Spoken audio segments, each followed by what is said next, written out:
जी नमस्कार, मैं हूं प्रज्ञा रश्मि और स्वागत है आप सभी का हमारे YouTube चैनल हिंदी ज्ञान वाहिनी पर। मुंशी प्रेमचंद की सर्वश्रेष्ठ कहानियों की श्रृंखला में आज हम लेकर के आए हैं उनकी अगली कहानी सती। तो आइए सुनते हैं कहानी सती। 2 शताब्दियों से अधिक बीत गए हैं, पर चिंता देवी का नाम चला ही आ रहा है। बुंदेलखंड के एक बीहड़ स्थान में आज भी मंगलवार को सहस्त्रों स्त्री पुरुष चिंता देवी की पूजा करने आते हैं। उस दिन यह निर्जन स्थान सुहाने गीतों से गूंज उठता है। टीले और टोकरे रमणियों के रंग बिरंगे वस्त्रों से सुशोभित हो जाते हैं। देवी का मंदिर एक बहुत ऊंचे टीले पर बना हुआ है। उसके कलश पर लहराती हुई लाल पताका बहुत दूर से दिखाई देती है। मंदिर इतना छोटा है कि उसमें मुश्किल से एक साथ 2 आदमी समा सकते हैं। भीतर कोई प्रतिमा नहीं है, केवल एक छोटी सी वेदी बनी हुई है। नीचे से मंदिर तक पत्थर का जीना है। भीड़ भाड़ में धक्का खाकर कोई नीचे ना गिर पड़े, इसलिए जीने की दीवार दोनों तरफ बनी हुई है। यही चिंता देवी सती हुई थी, पर लोक रीति के अनुसार वह अपने मृत पति के साथ चिता पर नहीं बैठी थी। उनका पति हाथ जोड़े सामने खड़ा था, पर वह उसकी ओर आंख उठाकर भी न देखती थी। वह पति शरीर के साथ नहीं, उसकी आत्मा के साथ सती हुई। उस चिता पर पति का शरीर न था, उसकी मर्यादा भस्मीभूत हो रही थी। यमुना तट पर कालिपी एक छोटा सा नगर है। चिंता उसी नगर के एक वीर बुंदेल की कन्या थी। उसकी माता उसकी बाल्यावस्था में ही परलोक सिधार चुकी थी, अतः उसके पालन पोषण का भार उसके पिता पर आ पड़ा। संग्राम का समय था, योद्धाओं को कमर खोलने की भी फुर्सत न मिलती थी। वे घोड़े की पीठ पर भोजन करते और जीन पर ही झपकियां ले लेते थे। चिंता का बाल्यकाल भी पिता के साथ समर भूमि में ही कटा। बाप उसे किसी खोह में या वृक्ष की आड़ में छिपाकर मैदान में चला जाता और चिंता निशंक भाव से बैठी हुई मिट्टी के किले बनाती और बिगाड़ती। उसके घरौंदे थे, उसकी गुड़िया ओढ़नी न ओढ़ती थी। वह सिपाहियों के गुड्डे बनाती और उन्हें रण क्षेत्र में खड़ा करती थी। कभी कभी उसका पिता संध्या समय भी न लौटता, पर चिंता को भय तो छू ही नहीं गया था। निर्जन स्थान में भूखी प्यासी रात रात भर बैठी रह जाती। उसने नेवले और सियार की कहानियां कभी न सुनी थी। वीरों के आत्मोत्सर्ग की कहानियां, और वह भी योद्धाओं के मुंह से सुन सुनकर वह आदर्शवादिनी बन गई थी। एक बार 3 दिन तक चिंता को अपने पिता की खबर न मिली। वह एक पहाड़ी की खोह में बैठी मन ही मन एक ऐसा किला बना रही थी जिसे शत्रु किसी भांति जान न सके। दिन भर वह उसी किले का नक्शा सोचती और रात को उसी किले का स्वप्न देखती। तीसरे दिन संध्या समय उसके पिता के कई साथियों ने आकर उसके सामने रोना शुरू किया। चिंता ने विस्मित होकर पूछा, दादाजी कहाँ हैं और तुम लोग रोते क्यों हो? किसी ने इसका उत्तर न दिया। वे जोर से धाड़े मार मार कर रोने लगे। चिंता समझ गई कि उसके पिता ने वीरगति पाई। उस 13 वर्ष की बालिका की आंखों से आंसू की एक बूंद भी न गिरी। मुख जरा भी मलिन न हुआ, एक आह भी न निकली। हंसकर बोली, अगर उन्होंने वीरगति पाई तो तुम लोग रोते क्यों हो? योद्धाओं के लिए इससे बढ़कर और कौन मृत्यु हो सकती है? इससे बढ़कर उनकी वीरता का और क्या पुरस्कार मिल सकता है? यह रोने का नहीं, आनंद मनाने का अवसर है।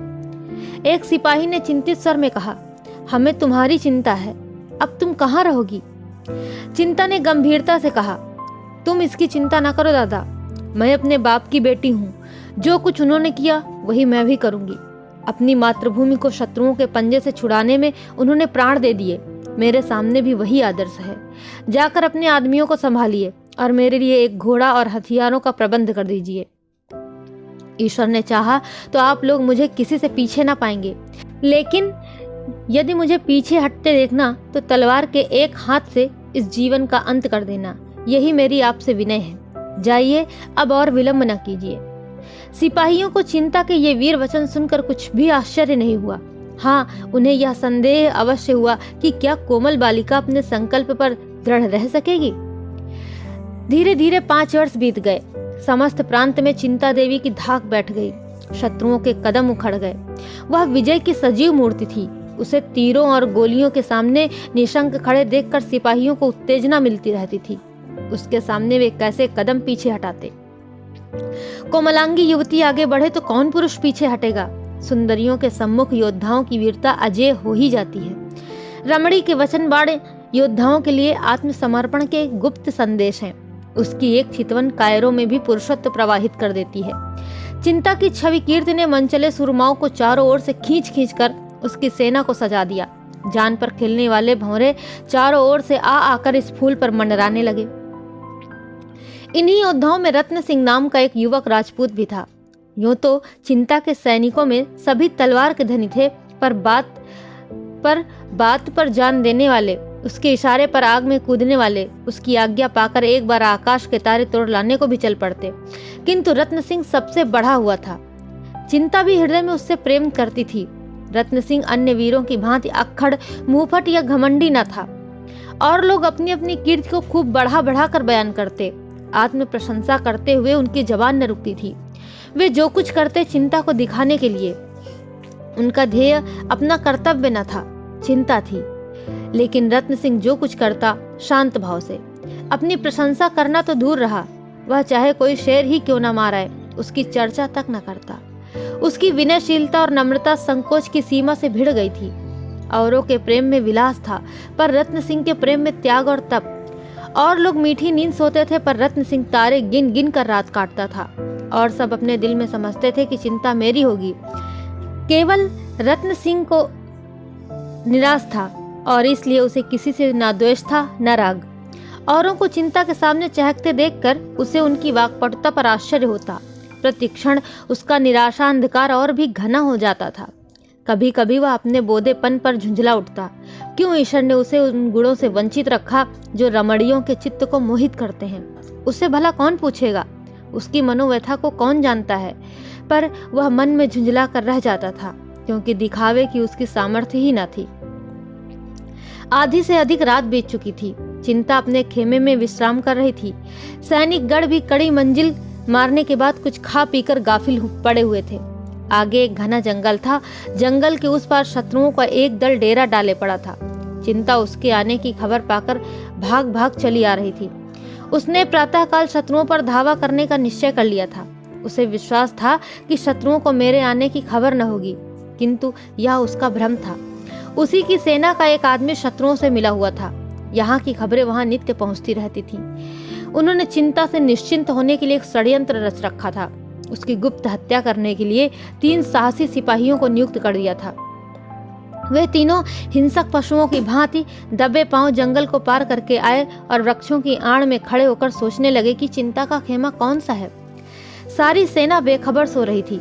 इससे उन्हें अपने कार्य की सिद्धि में लेशमात्र संदेह न था। वे वृक्षों की आड़ से निकले और जमीन पर मगर की तरह रेंगते हुए चिंता के खेमे की ओर चले। सारी सेना बेखबर सोती थी। पहरे के सिपाही थककर चूर हो जाने के कारण निद्रा में मग्न हो गए हैं। केवल एक प्राणी खेमे के पीछे मारे ठंड के सिकुड़ा हुआ बैठा है। यही रत्न सिंह था। आज उसने यह कोई नई बात न की थी। पड़ावों में उसकी रातें इस भांति चिंता के खेमे के पीछे बैठे बैठे ही कटती थी। घातकों की आहट पाकर उसने तलवार निकाल ली और चौंक कर उठ खड़ा हुआ। देखा 3 आदमी झुके हुए चले आ रहे हैं। अब क्या करे? अगर शोर मचाता है तो सेना में खलबली पड़ जाए और अंधेरे में लोग एक दूसरे पर वार करके आपस में ही कट मरे। इधर अकेले 3 जवानों से भिड़ने में प्राणों का भय था। उसे अधिक सोचने का मौका न था, अतः उसमें योद्धाओं की अविलंब निश्चय कर लेने की शक्ति थी। तुरंत तलवार खींच ली और उन तीनों पर टूट पड़ा। कई मिनट तक तलवारें छपाछप चलती रहीं। फिर सन्नाटा छा गया। उधर वे तीनों आहत होकर गिर पड़े, इधर यह भी जख्मों से चूर होकर अचेत हो गया।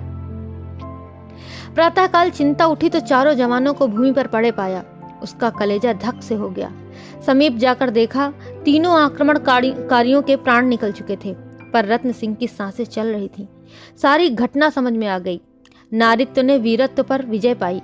जिन आंखों से पिता की मृत्यु पर आंसू की एक बूंद भी न गिरी थी, उन्हीं आंखों से आंसुओं की झड़ी लग गई। उसने रत्न सिंह का सिर अपनी जांघ पर रख लिया और हृदयांगण में रचे हुए स्वयंवर में उसके गले में जयमाल डाल दी।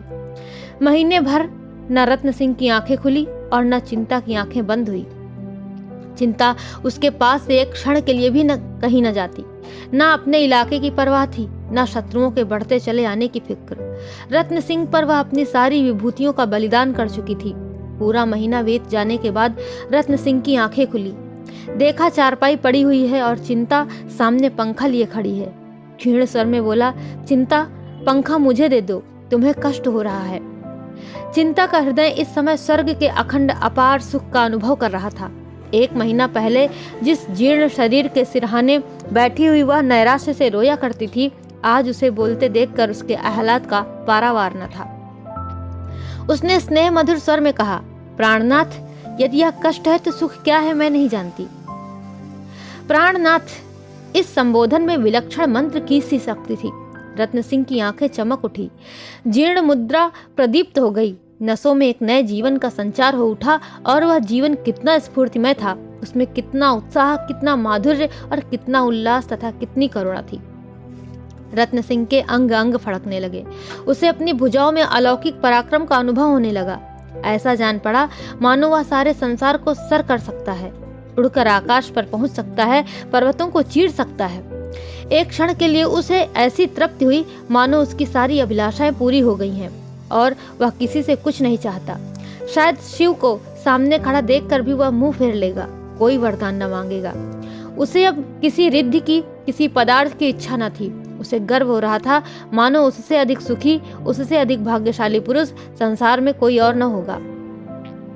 रत्न सिंह ने उठने की चेष्टा करके कहा, बिना तप के सिद्ध नहीं मिलती। चिंता भी अपना वाक्य पूरा भी न कर पाई थी कि उसी प्रसंग में बोली, हाँ, आपको मेरे कारण अलबत्ता दुसह यातना भोगनी पड़ी। चिंता ने रत्न सिंह को कोमल हाथों से लिटाते हुए कहा, इस सिद्धि के लिए तुमने तपस्या नहीं की थी। झूठ क्यों बोलते हो? तुम केवल एक अबला की रक्षा कर रहे थे। यदि मेरी जगह कोई दूसरी स्त्री होती तो भी तुम इतने ही प्राणपण से उसकी रक्षा करते। मुझे इसका विश्वास है। मैं तुमसे सत्य कहती हूँ, मैंने आजीवन ब्रह्मचारिणी रहने का प्रण लिया था, लेकिन तुम्हारे आत्मोत्सर्ग ने मेरे प्रण को तोड़ डाला। मेरा पालन योद्धाओं की गोद में हुआ है। मेरा हृदय उसी पुरुष सिंह के चरणों पर अर्पण हो सकता है जो प्राणों की बाजी खेल सकता हो। रसिकों के हास विलास, गुंडों के रूप रंग और फेकैतों के दांव घात का मेरी दृष्टि में रत्ती भर भी मूल्य नहीं। उनकी नट विद्या को मैं केवल तमाशे की तरह देखती हूँ। तुम्हारे ही हृदय में मैंने सच्चा उत्सर्ग पाया और तुम्हारी दासी हो गई। आज से नहीं, बहुत दिनों से। प्रणय की पहली रात थी। चारों ओर सन्नाटा था। केवल दोनों प्रेमियों के हृदयों में अभिलाषाएं लहरा रही थी। चारों ओर अनुरागमयी चांदनी छिटकी हुई थी और उसकी हास्यमयी छटा में वर वधू प्रेमालाप कर रहे थे कि सहसा खबर आई कि शत्रुओं की एक सेना किले की ओर बढ़ी चली आती है। चिंता चौंक पड़ी। रत्न सिंह खड़ा हो गया और खूंटी से लटकती हुई तलवार उतार ली। चिंता ने उसकी ओर कातर स्नेह की दृष्टि से देखकर कहा, कुछ आदमियों को उधर भेज दो, तुम्हारे जाने की क्या जरूरत है। रत्न सिंह ने बंदूक कंधों पर रखते हुए कहा, मुझे भय है कि अब की वे लोग बड़ी संख्या में आ रहे हैं। चिंता ने कहा, तो मैं भी चलूंगी। नहीं, मुझे आशा है वे लोग ठहर न सकेंगे। मैं एक ही धावे में उनके कदम उखाड़ दूंगा। यही ईश्वर की इच्छा है कि हमारी प्रणय रात्रि विजय रात्रि हो। चिंता ने कहा, ना जाने क्यों मन कातर हो रहा है, जाने देने को जी नहीं चाहता। रत्न सिंह ने इस सरल अनुरक्त आग्रह से विह्वल होकर चिंता को गले लगा लिया और बोले, मैं सवेरे तक लौट आऊंगा प्रिय। चिंता पति के गले में हाथ डालकर आंखों में आंसू भरे हुए बोली, मुझे भय है तुम बहुत दिनों में लौटोगे। मेरा मन तुम्हारे साथ रहेगा। जाओ, लेकिन रोज खबर भेजते रहना। तुम्हारे पैरों पड़ती हूँ। अवसर का विचार करके ही धावा करना। तुम्हारी आदत है कि शत्रु देखते ही आकुल हो जाते हो और जान पर खेलकर टूट पड़ते हो। तुमसे मेरा यही अनुरोध है कि अवसर देखकर काम करना। जाओ, जिस तरह पीठ दिखाते हो उसी तरह मुंह दिखाओ। चिंता का हृदय कातर हो रहा था। वहां पहले केवल विजय लालसा का आधिपत्य था, अब भोग लालसा की प्रधानता थी। वही वीरबाला जो सिंघनी की तरह गरज कर शत्रुओं के कलेजे को कपा देती थी, आज इतनी दुर्बल हो रही थी कि जब रत्न सिंह घोड़े पर सवार हुआ तो आप उसकी कुशल कामना से मन ही मन देवी की मनौतियां कर रही थी। जब तक वह वृक्षों की ओट में छिप न गया, वह खड़ी उसे देखती रही। फिर वह किले के सबसे ऊंचे बुर्ज पर चढ़ गई और घंटों उसी तरफ ताकती रही। वहां शून्य था। पहाड़ियों ने कभी का रत्न सिंह को अपनी ओट में छिपा लिया था, पर चिंता को ऐसे जान पड़ा था कि वह सामने चले जा रहे हैं। जब उषा की लोहित छवि वृक्षों की आड़ से झांकने लगी तो उसकी मोह विस्मृति टूट गई। मालूम हुआ चारों तरफ शून्य है। वह रोती हुई बुर्ज से उतरी और शैया पर मुंह ढांप कर रोने लगी। रत्न सिंह के साथ मुश्किल से 100 आदमी थे, किंतु सभी मंजे हुए। अवसर और संख्या को तुच्छ समझने वाले अपनी जान के दुश्मन वीरोल्लास से भरे हुए एक रसपूर्ण पद गाते हुए घोड़ों को बढ़ाए चले जाते थे। बाकी तेरी पाक सिपाही इसकी लाज रखना, बाकी तेरी पाक सिपाही इसकी लाज रखना, तेग तवर कुछ काम न आए, बख्तर ढाल व्यर्थ हो जावे, रखियो मन में लाख सिपाही, बाकी तेरी पाक इसकी लाज रखना। पहाड़ियां इन वीर स्वरों से गूंज रही थी, घोड़ों की टाप ताल दे रही थी। यहाँ तक कि रात बीत गई। सूर्य ने अपनी लाल आंखें खोल दी और इन वीरों पर अपनी स्वर्ण छटा की वर्षा करने लगा। वही रक्तमय प्रकाश में शत्रुओं की सेना एक पहाड़ी पर पड़ाव डाले हुए नजर आई। रत्न सिंह सिर झुकाए, वियोग व्यथित हृदय को दबाए मंद गति से पीछे पीछे चला जाता था। कदम आगे बढ़ता था पर मन पीछे हटता। आज जीवन में पहली बार दुश्चिंताओं ने उसे आशंकित कर रखा था। कौन जानता है लड़ाई का अंत क्या होगा। जिस स्वर्ग सुख को वह छोड़कर आया था, उसकी स्मृतियां रह रहकर उसके हृदय को मसोस रही थी। चिंता की सजल आंखें याद आ जाती थी और जी चाहता था कि घोड़े की रास पीछे मोड़ दे। प्रतिक्षण रणोत्साह क्षीण होता जाता था। सहसा एक सरदार ने समीप आकर कहा, भैया ये देखो, ऊंची पहाड़ी पर शत्रु डेरे डाले पड़े हैं। तुम्हारी अब क्या राय है? हमारी तो यह इच्छा है कि तुरंत उन पर धावा कर दें। गाफिल पड़े हुए हैं, भाग खड़े होंगे।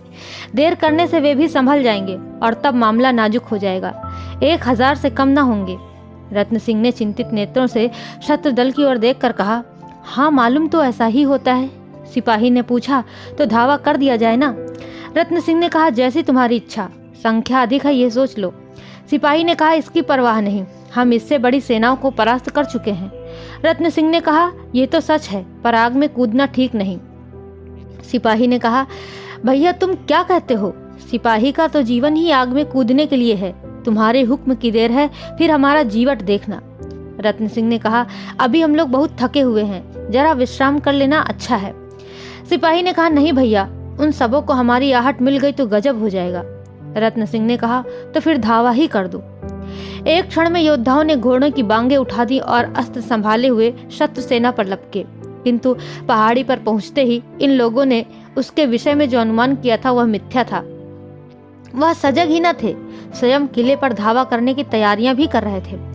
इन लोगों ने जब उन्हें सामने आते देखा तो समझ गए कि भूल हुई, लेकिन अब सामना करने के सिवा चारा ही क्या था। फिर भी वे निराश न थे। रत्न सिंह जैसे कुशल योद्धा के साथ इन्हें कोई शंका न थी।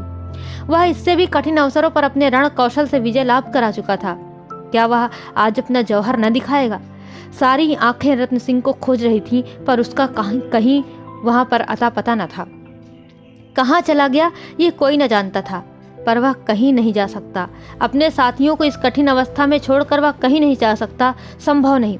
अवश्य ही वह यही है और हारी हुई बाजी को जिताने की कोई युक्त सोच रहा है। एक क्षण में शत्रु इनके सामने आ पहुंचे। इतनी बहुसंख्यक सेना के सामने ये मुट्ठी भर आदमी क्या कर सकते थे? चारों ओर से रत्न सिंह की पुकार होने लगी, भैया तुम कहाँ हो? हमें क्या हुक्म देते हो? देखते हो वे लोग सामने आ पहुंचे, पर तुम अब भी मौन खड़े हो। सामने आकर हमें मार्ग दिखाओ, हमारा उत्साह बढ़ाओ। पर अब भी रत्न सिंह न दिखाई दिया। यहाँ तक कि शत्रु दल सिर पर आ पहुंचा और दोनों दलों में तलवारें चलने लगी। बुंदेलों ने प्राण हथेली पर लेकर लड़ना शुरू किया, पर एक को एक बहुत होता है और 1 और 10 का मुकाबला ही क्या। यह लड़ाई न थी बल्कि प्राणों का जुआ था। बुंदेलों में निराशा का अलौकिक बल था। खूब लड़े, पर क्या मजाल की कदम पीछे हटे। उनमें अब जरा भी संगठन न था, जिससे जितना आगे बढ़ते बना बढ़ा। अंत क्या होगा इसकी किसी को चिंता न थी। कोई तो शत्रुओं की सफेद चीरता हुआ सेनापति के समीप पहुंच गया, कोई उनके हाथी पर चढ़ने की चेष्टा करते मारा गया। उनका अमानुषिक साहस देखकर शत्रुओं के मुंह से भी वाह वाह निकलती थी, लेकिन ऐसे योद्धाओं ने नाम पाया है, विजय नहीं पाई। 1 घंटे में रंगमंच का पर्दा गिर गया, तमाशा खत्म हो गया। एक आंधी थी जो आई और वृक्षों को उखाड़ती हुई चली गई। संगठित रहकर ये मुट्ठी भर आदमी दुश्मनों के दांत खट्टे कर देते, पर जिस पर संगठन का भार था उसका कहीं पता न था। विजयी मराठों ने एक एक लाश ध्यान से देखी। रत्न सिंह उनकी आंखों में खटकता था, उसी पर उनके दांत लगे थे। रत्न सिंह के जीते जी उन्हें नींद न आती थी। लोगों ने पहाड़ी की एक एक चट्टान का मंथन कर डाला, पर रत्न हाथ न आया। विजय हुई पर अधूरी। चिंता के हृदय में आज ना जाने क्यों भांति भांति की शंकाएं उठ रही थीं। वह कभी इतनी दुर्बल न थी। बुंदेलों की हार ही क्यों होगी, इसका कोई कारण तो वह न बता सकती थी, पर यह भावना उसके विकल हृदय से किसी तरह न निकलती थी। उस अभागिन के भाग्य में प्रेम का सुख भोगना लिखा होता तो क्या बचपन में ही मां मर जाती, पिता के साथ वन वन घूमना पड़ता, खोहों और कंदराओं में रहना पड़ता। और वह आश्रय भी तो बहुत दिन न रहा। पिता भी मुंह मोड़ कर चल दिए। तब से उसे एक दिन भी तो आराम से बैठना ना नसीब हुआ। विधाता क्या अब अपना क्रूर कौतिक छोड़ देगा?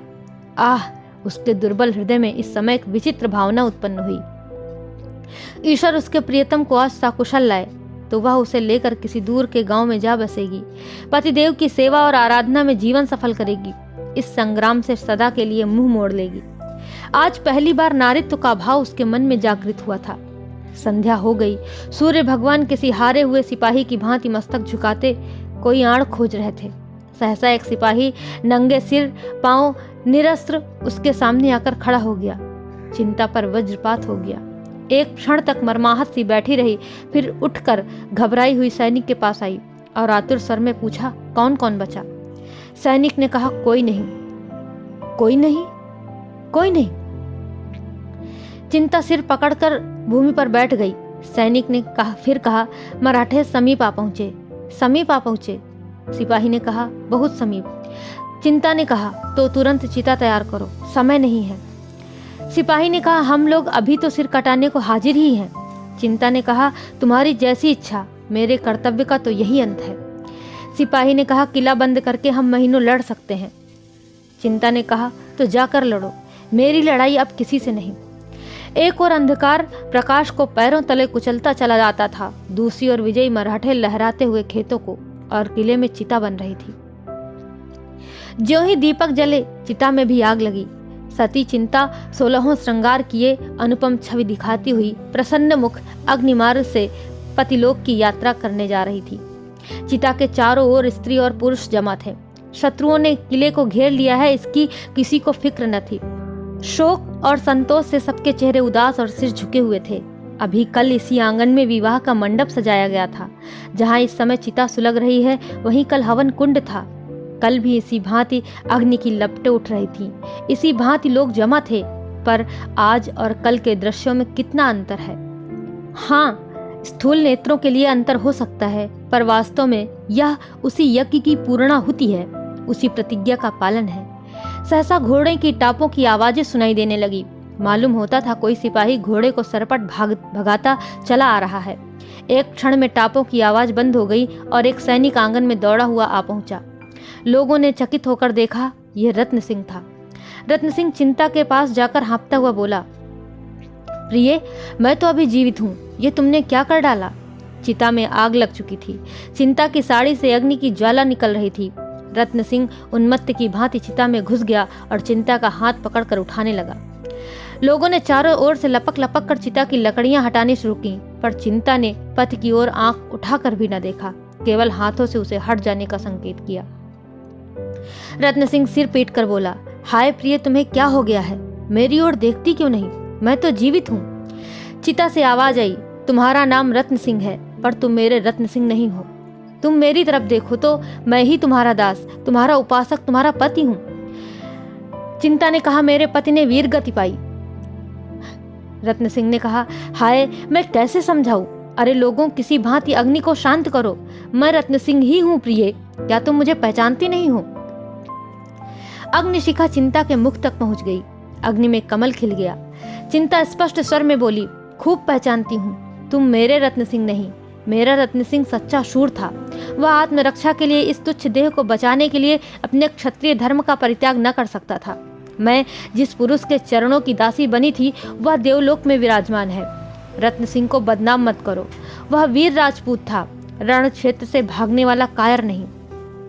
अंतिम शब्द निकले ही थे कि अग्नि की ज्वाला चिंता के सिर के ऊपर जा पहुंची। फिर एक क्षण में वह अनुपम रूप राशि, वह आदर्श वीरता की उपासिका, वह सच्ची सती अग्नि राशि में विलीन हो गई। रत्न सिंह चुपचाप हतबुद्धि सा खड़ा यह शोकमय दृश्य देखता रहा। फिर अचानक एक ठंडी सांस खींचकर उसी चिता में वह भी कूद पड़ा। तो ये जौहर की कहानी यहीं पर समाप्त होती है। आशा करते हैं कि आपको ज़रूर अच्छी लगी होगी। ऐसी ही बेहतरीन कहानियों को सुनने के लिए आप हमारे चैनल के साथ जुड़े रहिए। आपका बहुत बहुत धन्यवाद। नमस्कार।